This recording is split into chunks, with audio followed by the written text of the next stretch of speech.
வெண்முரசு. சென்னா வேங்கை 11. வாசிப்பது சந்தீப். கருவறைக்குள் கரடித்தூள் பீடத்தில் மெலிந்த கால்களை மடித்து அமர்ந்திருந்த தலைமை பூசகர் செங்கற்காரி தன் மெலிந்த கைகளை தூக்கி வளைந்து உருக்குலைந்த சுட்டு விரலை நீட்டி சுரேசரை அழைத்தார். அவருடைய முழங்கையிலும் கையிலும் நைந்த தசை தொங்கிய கையின் நடுக்கத்துடன் சேர்ந்து அசைந்தது. சுரேசர் அருகே அழுகி வாய்ப்பொத்தி உடல் வளைத்து பணிந்து கேட்க அவர் வெளியே சுட்டி ஏதோ ஆணையிட்டார். சுரேசர் விரைந்து சென்று யுதிஷ்டிரரிடமும் பின்னர் திருப்பதியிடமும் ஓரிரு சொற்கள் பேசிவிட்டு பாய்ந்த நடையுடன் வெளியே சென்றார். திருப்பதி கையை சற்றே தூக்க சிற்றமைச்சர் இருவர் கையசைத்து ஐமங்கல இசையையும் வெளியே ஒலித்த பெருமுரசுகளையும் நிறுத்தினர். இசை நின்றதும் அப்பகுதி செவி துளைக்கும் அமைதி கொண்டதாக மாறியது. பின்னர் அதன் ஆழத்திலிருந்து கலங்களும் அணிகளும் குலுங்கும் ஓசையும் ஆடைகள் காற்றில் சரசரக்கும் ஒலியும் எழுந்து வந்தன. திருப்பதி சிற்றமைச்சரிடம் பலிகொடை பிறகு நடக்கட்டும், அதற்கு முன் பூசைகையும் வழிபாடும் மங்கலச் சடங்குகளும் முடியட்டும் என்றாள். அவர் ஆமென்று தலையசைத்து ஓடிச் சென்று செங்கரிடம் அதை சொன்னார். செங்கர் தலையசைத்து ஆணையளித்ததும் பூசகர்கள் ஒருவருக்கொருவர் பேசியபடி அங்குமிங்கும் பரவ சிலகணங்களில் அப்பகுதி மெல்ல உருமாறியது. அதுவரை அங்கு எழுந்து கொண்டிருந்த விசை ஒன்று அவிழ்ந்து தளர்ந்து பின்னகர ஒவ்வொருவரும் இயல்பான உடல்நிலைக்கு சென்றனர். முகங்கள் புன்னகையும் இயல்பொழுக்கும் கொண்டன. அந்தத் தாளம்தான் ஒவ்வொருவரையும் இறுக முறுக்கிக் கொண்டிருந்ததாக தோன்றியது. பூசகர்கள் ஈச்சு உலைகளில் கட்டப்பட்ட மலர் பொதிகளையும் தோல்பைகளில் அடைக்கப்பட்ட நறுமணப் பொருட்களையும் சுமந்து கொண்டு வந்து கொற்றவையின் ஆலய முகப்பில் பரப்பினர். 7 உருளிகளில் வெண்ணிற அன்னமும் 12 நிலவாய்களில் கள்ளும் 18 கலங்களில் தேனும் பாலும் பழச்சாறும் கொண்ட இன்னமுதும் கொண்டு வந்து அன்னையின் முன் நிறுத்தப்பட்டன. நறுமணப் பொருட்களை பொதிகளிலிருந்து திறந்து எடுத்து அன்னையின் சிறு ஆலய முகப்பில் பரப்பிய போது வெவ்வேறு மணங்கள் சிறிய காற்றலைகள் என எழுந்து ஒன்றுடன் ஒன்று கலந்து புதிய நறுமணங்களை உருவாக்கிக் கொண்டே இருந்தன. மலர் மணங்களுடன் கஸ்தூரியும் சவ்வாதும் புனுகும் கற்பூரமும் கலந்தபோது ஆழ்வுள்ளத்தில் அறியா மலர்கள் இதழ் விரித்தன. திருப்பதி திரும்பி யுதிஷ்டிரரிடம் பூசனை முடிந்ததும் மங்கலச் சடங்குகளை நிகழ்த்துவோம். சாத்யகியின் மைந்தரை அழையுங்கள் என்றாள். யுதிஷ்டிரர் புரிந்து கொண்டு ஆம், அது இன்றே நிகழட்டும், இனி பொழுதில்லை என்றபின் சிற்றமைச்சர் சந்திரசூடரிடம் கைகாட்டி அழைத்து ஆணையிட்டார். உதட்டசைவிலிருந்து தன் பெயரை அவள் சொன்னதை அறிந்து சாத்யகி விதிர்ப்பு கொண்டான். அவரது இடதுகால் துடிக்கத் தொடங்கியது. சந்திரசூடர் பதற்றமான காலடிகளுடன் அவனிடம் வந்து, யாதவ அரசே, தங்களையும் மைந்தர்களையும் பேரரசி அழைக்கிறார். மங்கலச் சடங்கை இங்கே இப்போதே நிகழ்த்திவிடலாம் என்று எண்ணுகிறார் என்றார். ஆணை என்று நடுங்கிய குரலில் சாத்யகி சொன்னான். கூப்பிய கைகள் இறுகி நடுங்கிக் கொண்டிருக்க திரும்பி அருகே நின்ற அசங்கனிடம் அரசியின் ஆணை மைந்தா என்றான். ஆம் என்று அவன் சொன்னான். சாத்யகி கைகளை கூப்பியபடி முன்னால் செல்ல மைந்தர் தொடர்ந்தனர். அவர்கள் சென்று திருப்பதியின் அருகே நின்றதும் திருப்பதியின் அணுக்கச் செடி சலபை மகளிர் நிறைக்குப் பின்னால் சென்று அங்கிருந்து பாஞ்சாலத்து இளவரசி சௌமியை அழைத்து முன்னால் கொண்டு வந்தாள். அவள் தன் இரு சேடிகள் இரு பக்கமும் வர தன் அன்னை விப்ரையுடன் திருஷ்டத்யும்னின் அருகே வந்து நின்றாள். கொற்றவை பூசனைக்குரிய எளிய ஆடையையே அவள் அணிந்திருந்தாள். சலபை சேடியருடன் ஏதோ பேச அவர்கள் ஓடிச் சென்று கொண்டு வந்த மலர் மாலையை சௌமியின் கூந்தலில் சூட்டினாள். யுதிஷ்டிரர் கையசைத்ததும் ஆலயத்தின் மங்கல பூசை முறைமைகள் தொடங்கின. ஐமங்கல ஒலிகள் சூழ அன்னைக்கு 108 மலர்களால் மலராட்டு செய்யப்பட்டது. அதன்பின் கங்கை, கோமதி, சாரதா, சர்மாவதி, யமுனை, வாக்மதி, கண்டகி என்னும் 7 ஆறுகளின் நீரால் நீராட்டும் கஸ்தூரி, கோரோசனை, புனுகு, சவ்வாது, கல்மத்தம், மரமஞ்சள், கொம்பரக்கு என்னும் 7 நறுமணப் பொருட்களால் நறுமணமாட்டும் அகில், சந்தனம், குந்திரிக்கம், சாதிக்காய், கற்பூரம் என்னும் 5 புகைகளால் புகையாட்டும் நிகழ்ந்தன. பூசகர் அனைத்து கலங்களிலிருந்தும் ஒரு கரண்டி அன்னம் எடுத்துச் சென்று இலையில் விளம்பி அன்னை முன் வைத்தனர். அதன்மேல் மலரிட்டு நீர் தெளித்து தூய்மை செய்தபின் அன்னப்பலி ஏற்குமாறு பூசகர் கைகளால் செய்கை காட்டினார். அது இனிதென்றும் தங்கள் உடலே அதுவென்றும் சொன்னார். தொன்மையான அசுர முறைப்படி அப்பூசனைகள் அனைத்தும் சொல்லற்ற நுண்ணொலிகளும் விரல் முத்திரைகளும் கையசைவுகளும் மட்டுமே கொண்டவை. சாத்யகி கைகளைக் கூப்பியபடி கொற்றவையின் சிறிய கல்வடிவை பார்த்துக் கொண்டிருந்தான். 2 முழம் உயரமுள்ள உருவற்ற நீளக்கல். அதில் வெள்ளியாலான 2 கண்கள் பொருத்தப்பட்டிருந்தன. பவளத்தால் செதுக்கப்பட்ட நீண்ட நாக்கு குருது சுட்டுவது போல தெரிந்தது. கண்களும் நாக்கும் மட்டுமேயாகி அக்கல் முகமென்றாகியது. அதைச் சூழ்ந்து கருங்குழல் விரிவும் கரிய உடல் திரள்வும் எழுந்து வந்தன. முகமென்பது நோக்கும் திறந்த வாயின் பசியும் மட்டுமே. வாய் ஒன்று சொல்ல கண் பிறிதொன்று காட்டியது. சில கணங்களுக்குள் அன்னையின் நோக்கன்றி பிறிது எதுவும் அவனை வந்தடையவில்லை. எங்கிருக்கிறோம் என்றறியாமல் கூப்பிய கைகள் நடுங்கிக் கொண்டிருக்க சாத்யகி நின்று கொண்டிருந்தான். ஐமங்கல ஓசைகள் நிலைக்க பூசகர்கள் சங்கொலித்தமைந்த பின் கைகளில் ஏந்திய வட்டமணியை மட்டும் நீள்தாளத்தில் முழக்கத் தொடங்கினர். 2 பூசகர்கள் ஆலய வாயிலில் இருந்த செம்பட்டு திரையை கீழே தாழ்த்தினர். உள்ளே முதுபூசகர் கொற்றவையுடன் தான் மட்டுமே அமர்ந்து செய்யும் மந்தணப் பூசை சடங்குகளை செய்யத் தொடங்கினார். உள்ளே திரைக்கப்பால் சுடர் சுழல்வதும் கைமணியோசை எழுவதும் தெரிந்தது. பின்னர் கருவறைக்குள் அமைந்த 108 சிறு அகல்களை ஒவ்வொன்றாக பூசகர் ஏற்றினர். சுடர் பெருகி அங்கே நெருப்பெழுந்து தழல் ஆடுவது போல் தோன்றியது. செம்பட்டு திரைச்சிலையே ஒரு பெரும் தழல் பரப்பு போல ஆகியது. பூசகர் கைகாட்ட ஐமங்கல இசையுடன் அனைத்து இசைக்கலங்களும் ஒற்றை அலையெனப் பொங்கி எழுந்திசை நிரப்பின. திரை மேலெழ கொந்தளிக்கும் செவ்வொளியில் கொற்றவை தெரிந்தாள்.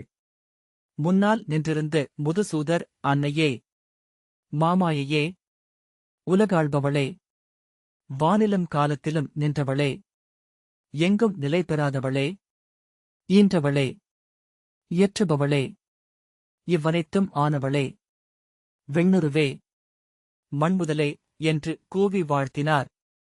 அங்கிருந்தோரின் உள்ளம் அக்குரலென்றாகியது. பெண்டிர் கைகளைக் கூப்பியபடி உடல் நடுக்குற்று குரவையிட்டனர். அத்தனை ஒலிகளுக்கும் எதிர்முனையென விழித்திருந்தன கொற்றவையின் கண்கள். அன்னைக்கு சுடராட்டு தொடங்கியது. 108 திரிகளிட்ட கொத்துவிளக்கு கொன்றை மலர்ச்செண்டு என சுழன்று வந்தமைந்தது. பின்னர் 74 திரியிட்ட கொத்துவிளக்கு, 48 திரியிட்ட விளக்கு, அதன் பின்னர் 7, 5 என சுடர் குறைந்து இறுதியாக ஒற்றைச் சுடர் அகல் சுழன்று அன்னையின் காலடியில் வைக்கப்பட்டது. அச்சுடரிலிருந்து ஒரு திரியை கொளுத்தி எடுத்துக் கொண்டு வந்து பலிபீடத்தில் எரிந்த கலவிளக்கில் இட்டனர். கொழுந்தெழுந்து அது எரிய அக்கலத்தை 2 பூசகர்கள் கைகளில் ஏந்தியபடி அரசர்கள் அருகே அணைந்தனர்.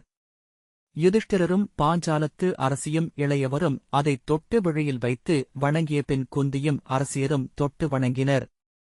பின்னர் அது அரசர் நிறைகளில் சுழன்று வந்தது. அனைவரும் தொட்டு வணங்கிய பின் மீண்டும் அன்னையின் காலடிக்கே சென்று சேர்ந்தது. திருப்பதி, மண நிகழ்வு தொடங்கட்டும் என்றாள். அவள் உதடசைவே அச்சொல் என்று தெரிந்தது. அதைக் கேட்டோமா பார்த்தோமா என உளம் மயங்கியது. பூசகர் பணிதன்காரி, இங்கு அன்னை முன் வைதிக மணம் ஒப்பப்படுவதில்லை. இங்கு வேத நுண்சொற்கள் எதற்கும் ஒப்புதல் இல்லை, அரசி என்றார். இங்குள்ள தொல்முறைப்படியே மணம் நிகழட்டும் என்றாள் அரசி. திருஷ்டத்யும்னன் தன்னருகே நின்ற பாஞ்சால இளவரசியை தோளில் தொட்டு முன்னால் செல்க என்றான். அவள் கைகூப்பியபடி ஓரடி முன்னால் சென்றாள். திருபதி சாத்யகியை நோக்கியதும் சாத்யகி அசங்கனை தோளில் தொட்டு முன்னால் செல்க என்றான். அவனும் தயங்கிய காலடிகளுடன் முன்னால் நகர்ந்து நின்றான். சாத்யகி அப்போதுதான் சௌமியை முதல் முறையாக பார்த்தான். அசங்கனை விட மிகவும் மூத்தவள் போல தோன்றினாள். பெண்டிருக்கு உடலில் அகவை மிகுதி காட்டும் என அவன் சொல்லிக் கொண்டாலும் உள்ளம் அமையவில்லை. அவள் வெண்ணிறமான உருண்ட பெரிய முகமும் தடித்த தோள்களும் கொண்டிருந்தாள். சுருண்ட நுரை போன்ற கூந்தல், சிறிய கரிய விழிகள், கன்னங்களில் செந்நிற பறைகள், சிவந்த சிறு உதடுகள். அவள் தன் அன்னையைப் போல என எண்ணிக்கொண்டான். அவள் அன்னை பாஞ்சாலத்தின் தொல்குடியாகிய துர்வாச மரபை சேர்ந்தவள். அவர்கள் யவனர்களின் குருதி கொண்டவர்கள் என்பதுண்டு. இமயமலைக்கு அப்பாலிருக்கும் வடமேற்கு பாலையிலிருந்து குடியேறியவர்கள். எங்கிருந்தோ ஒரு குருதி. வேறெங்கிருந்தோ வந்த இன்னொரு குருதி. தெய்வங்கள் கனிந்தால் இந்தப் பெண்ணின் வயிற்றில் என் குருதி வழி பிறக்கும். பிறக்கும் மைந்தன் இவளைப் போல யவனச்சாயலுடன் இருந்தால் அதில் என் குருதி எங்கிருக்கும்? இங்கு 10 வடிவில் பெருகிப் பறந்திருக்கும் என் முகம் எஞ்சியிருக்குமா என்ன? என்ன வீண் எண்ணங்கள்! ஆனால் இத்தகைய சிறிய தன்மய விழைவுகளினூடாகவே மானுடம் முன்னகர்கிறது. இருவர் முகங்களிலும் உவகையோ நாணமோ இல்லை என்பதை சாத்யகி கண்டான். அவள் முகம் செதுக்குப் பாவை போலிருந்தது. அசங்கன் குளிரில் என மெல்ல நடுங்கிக் கொண்டிருந்தான். துயர்கொண்டவன் போல் இமை செறிந்து விழிகள் மறைந்திருந்தன. அவன் தன் மைந்தனின் கையைப் பற்றிக் கொள்ள விழைந்தான்.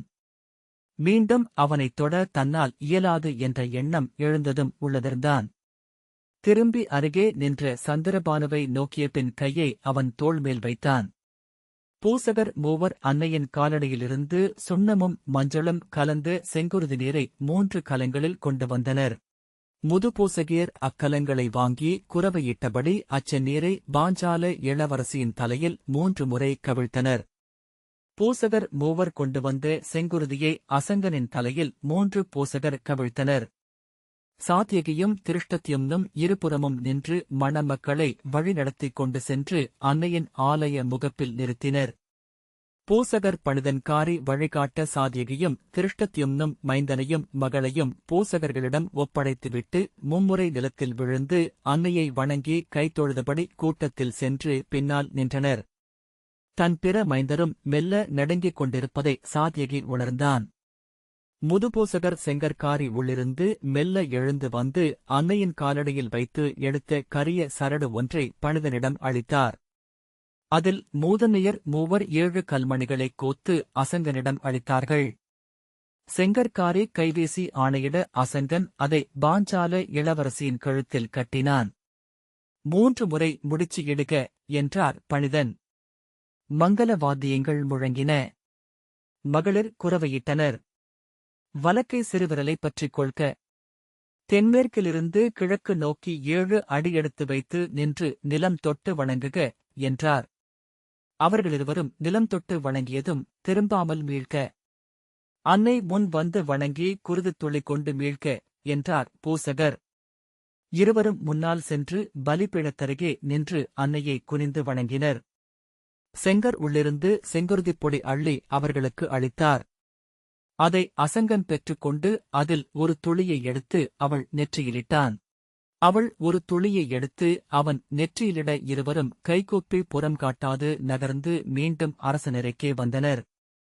பணிதன் அன்னை முன் உளமிணைந்த இருவரும் இனி துணைவரென்று திகழ்க. மைந்தரையும் கொடிவழிகளையும் காக்கும் தெய்வங்கள் அனைத்தும் இச்செய்தியை அறிக என்றார். கூட்டத்திலிருந்த மகளிர் குரவையிட்டனர். திருப்பதி கைகளால் இளவரசியை வளைத்து தன் உடலுடன் சேர்த்துக் கொண்டாள். அவள் தலையை திருப்பதியின் தோளில் மெல்ல சாய்த்தாள். அவளுக்கு தன் அத்தையே அன்னைக்கும் மேலான இடத்திலிருந்தாள் என அந்த சிறு அசைவில் சாத்யகி உணர்ந்தான். அவன் உள்ளம் பொங்கிக் கொண்டிருந்தது. சிறு உள்ள அசைவில்தான் அழுதுவிடக்கூடும் என்று தோன்றியது. ஏதேனும் செய்து அத்தருணத்தை கடந்து செல்ல விரும்பினான். அசங்கனிடம் அரசியையும் அரசரையும் வணங்கி வாழ்த்து கொள்க. இளைய யாதவரை வணங்குக என்று காதில் சொன்னான். அருகே நின்றிருந்த சகதேவன் திரும்பி நோக்கி, அல்ல, இது ஆலய வளாகம். இங்கு எவரையும் எவரும் வணங்கலாகாது என்றான். ஆம் என்று சாத்யகி சொன்னான். நீண்ட பெருமூச்சுடன் உடலை அசைத்து கால் மாற்றி நின்றான். திரும்பி தன் மைந்தனை நோக்க வேண்டுமென எண்ணினான். ஆனால் திரும்ப முடியாதபடி அகம் தடுத்தது. கருவறைக்குள் செங்கற்காரி ஆசுர முறையில் அமைந்த சிறு பூசணைகளை தொடர்ந்து செய்து கொண்டிருக்க அங்கிருந்த ஒவ்வொருவரும் மெல்ல பெரிதொரு உளநிலை கொள்வதை சாத்யகி கண்டான். பூசகர்கள் படையல் முற்றத்திலிருந்த அன்னக்கலங்களையும் மலர்குவைகளையும் நறுமணப் பொருட்களையும் எடுத்து அகற்றினர். கருவறைக்குள்ளிருந்து அனைத்து மங்கலப் பொருட்களும் எடுத்துச் செல்லப்பட்டன. செங்கர் எழுந்து மும்முறை முழந்தாள் பணிந்து வணங்கியதும் இருவர் அவரை கைப்பற்றி வெளியே கொணர்ந்தனர்.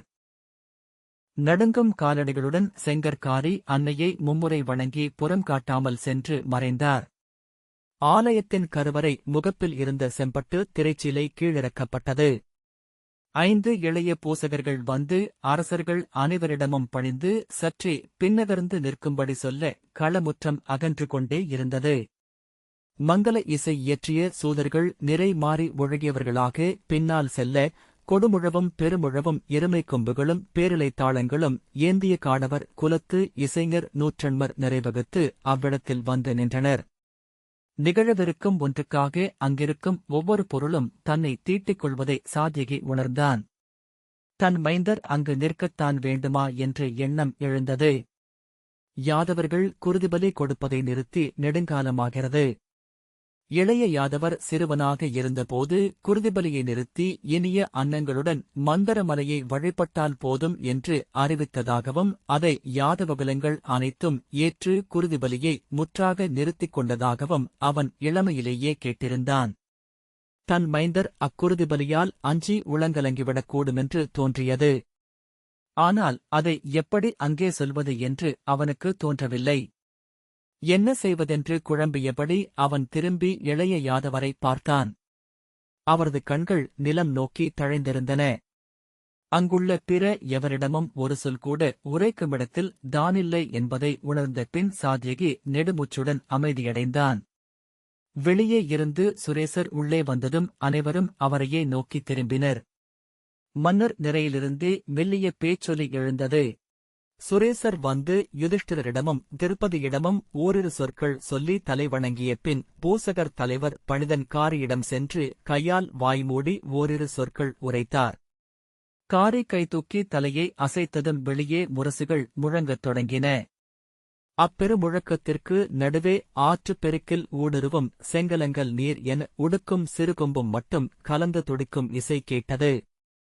அனைவரும் வாயிலையே நோக்கிக் கொண்டிருந்தனர். வெளியே இருந்து செம்பட்டு திரைச்சிலையை பிடித்தபடி 2 சேடியர் வந்தனர். பக்கவாட்டிலும் 4 சேடியர் திரை விரித்திருந்தனர். திரைச்சீலை செம்மண் கலங்கிய ஆற்றுப் பெருக்கென அலை கொண்டது. அதற்குள் மாயை நடந்து வருகிறாள் என்பதை சாத்யகி அறிந்தான். அவன் அவள் கால்களை பார்த்தான்.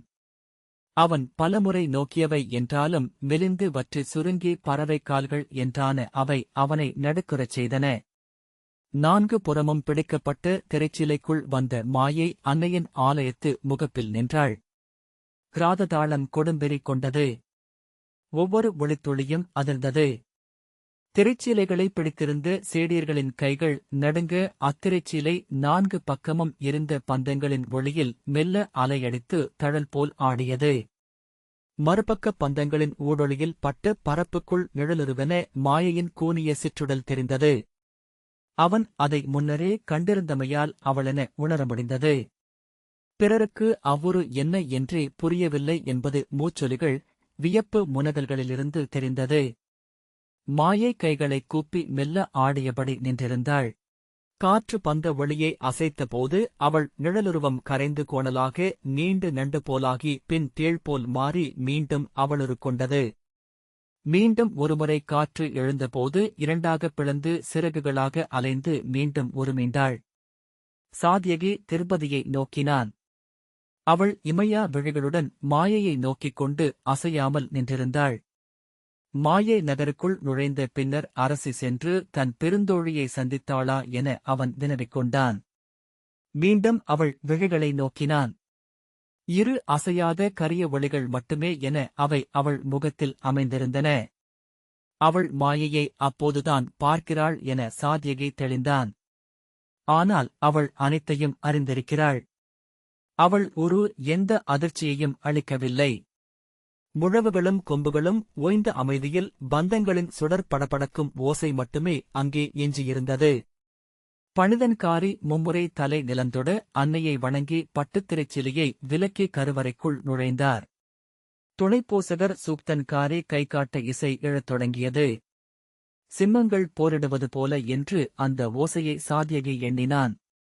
கொம்புகள் யானை திரளின் பிளிரல்கள், மணிகள் மலைக்கழுகு பூசல், உள்ளமைந்திருந்த கொடுவிசை அனைத்தையும் ஓசை என்று வெளியே உமிழும் வெறி திகழ்ந்த இசை.